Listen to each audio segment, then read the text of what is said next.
evangelister, tre patriarker, Abraham, Isak och Jakob. Dåpens gåvor den Herre god som regerar allting.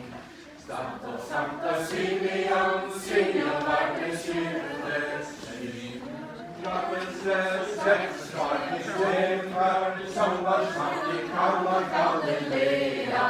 5 Moseböcker, 4 evangelister, 3 patriarker, Abraham, Isak och Jakob. På lovens tavlor menar den Herre god som regerar allting.